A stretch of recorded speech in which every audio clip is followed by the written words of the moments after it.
Pernikahan berdarah.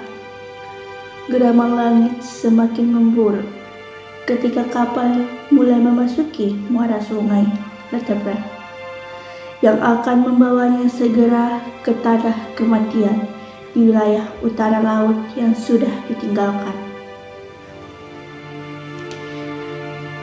Pesisir Sungai Hitam ditumbuhi lumut.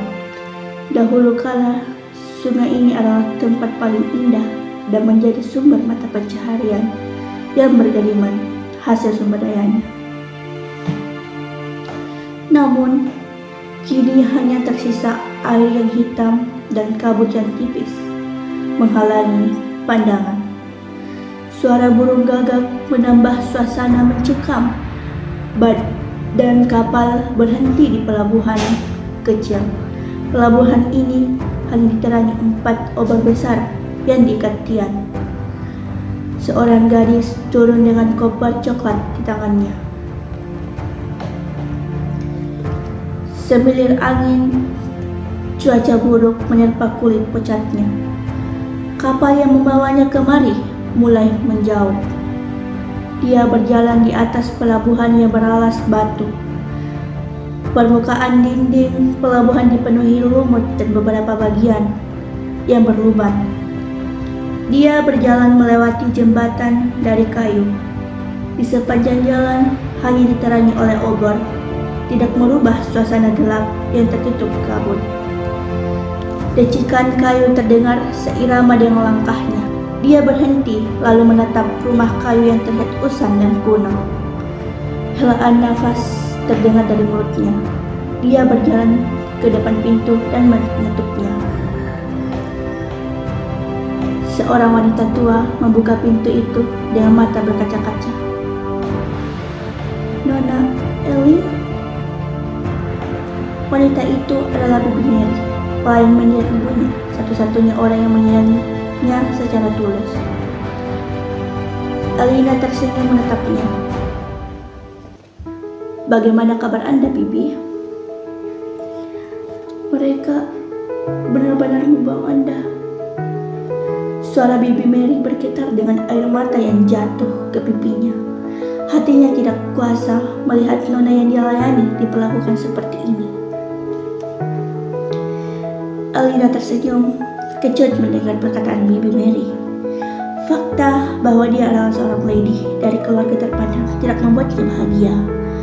Ayahnya seorang menteri kerajaan, tetapi dia adalah ayah buruk yang menjual putrinya sendiri untuk kepentingan pribadi. Bukan hanya ayahnya, tapi seluruh kerajaan berlaku tidak adil padanya. Elina dipaksa menikah dengan pangeran di kerajaan utara, menggantikan adiknya, Elisa. Ini benar-benar mimpi buruk baginya. Rasean Valdefarion, pangeran mahkota kerajaan Aetoria. Dia adalah pria paling mengerikan. Dia adalah pria berdarah dingin yang kejam. Sudah banyak nyawa yang dia ambil dengan tangannya sendiri. Julukannya sangat banyak: Monster medan perang, kesatria berdarah dingin, dan pangeran sedingin es. Waktu demi waktu berlalu. Elina berdiri di pelaminan dengan gaun pernikahannya yang mewah. Rambut ungunya disanggul dan wajahnya tertutup oleh kain transparan. Dia berdiri sendirian di atas pelaminan tanpa rasean. Bisikan-bisikan mencemoh dari para tamu membuat tubuhnya gemetaran.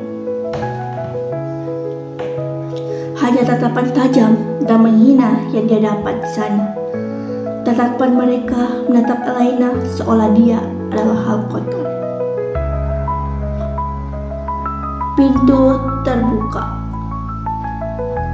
dan kesatria yang berjaga di depan menyerukan sebuah nama dengan lantang. "Yang mulia Pangeran Rasean Valdefarion telah memasuki ruangan." Mendengar itu, aku mendongak melihat orang yang akan menjadi suamiku. Alangkah terkejutnya aku melihat seorang pria memakai sirah peran yang berlumur darah masuk. Pekikan dari para tamu terdengar jelas di telingaku. Mereka terkejut dan ketakutan melihat pemandangan yang menyeramkan di hadapan mereka. Pria itu melangkah naik ke pelaminan dan berdiri di sebelah Elina. Mata mereka bertemu. Tatapannya yang dingin dan menyeramkan membuat Elina seolah melihat kegelapan yang tidak ada ujungnya di mata itu. Mata biru Elina bergetar menatap ke dalam mata yang semerah darah itu. Mata biru Elina bergetar menatap ke dalam mata yang semerah darah itu. Mereka berdua mengucapkan janji suci pernikahan secara bergantian. Selanjutnya, mereka akan saling memasang cincin di jari mereka. Raseon membuka sapu tangannya yang berlumur darah itu, lalu memakaikan cincin ke jari manis Elina. Dari jarak sedekat ini, Elina dapat mencium bau amis darah dari sirah Raseon, membuat Elina merasa mual. Dia berusaha bertahan dan menahan diri untuk tidak muntah. Tangan Elina gemetaran ketika memakaikan cincin ke jari Raseon. Tangan Raseon terulur perlahan membuka penuh wajah Elina. Dia tertegun sejenak melihat paras cantik dari Elina. Mata merahnya yang tajam menatap ke dalam mata indah berwarna biru itu. Tubuh Elina jauh lebih kecil dibandingkan dirinya.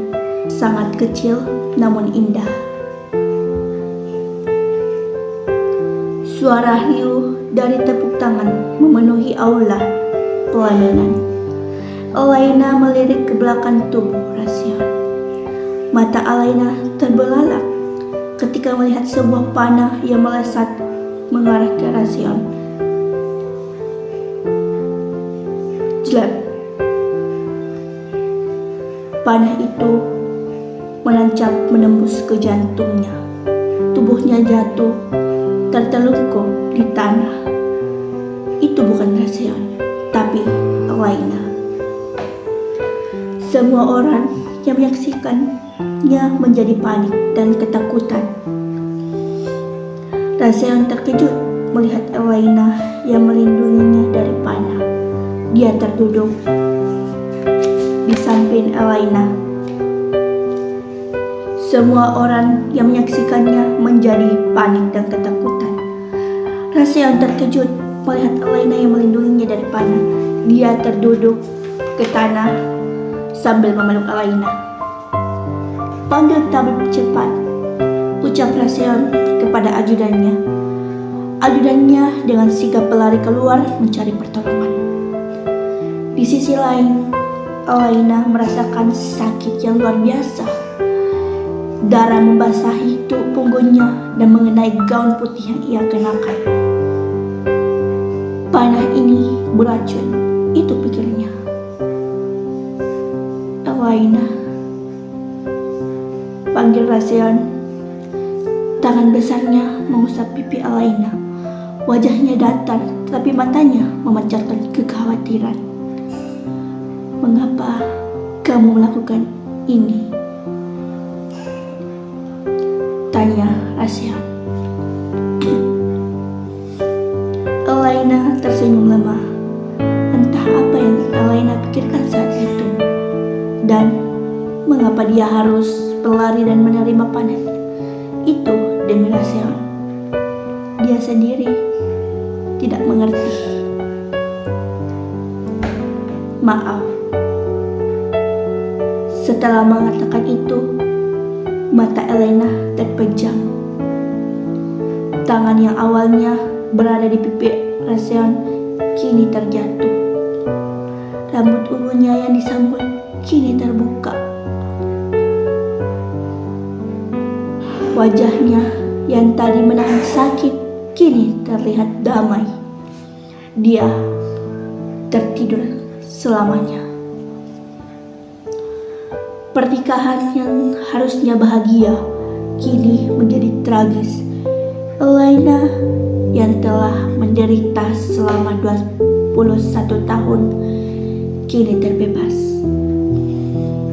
Seorang gadis yang diabaikan oleh dunia dan keluarganya sendiri kini telah meninggalkan dunia yang telah membuatnya menderita untuk selamanya. Tamat. Novel berjudul Pernikahan Berdarah, karya Putri Aulia Ismail, kelas 11 Jetika. Terima kasih.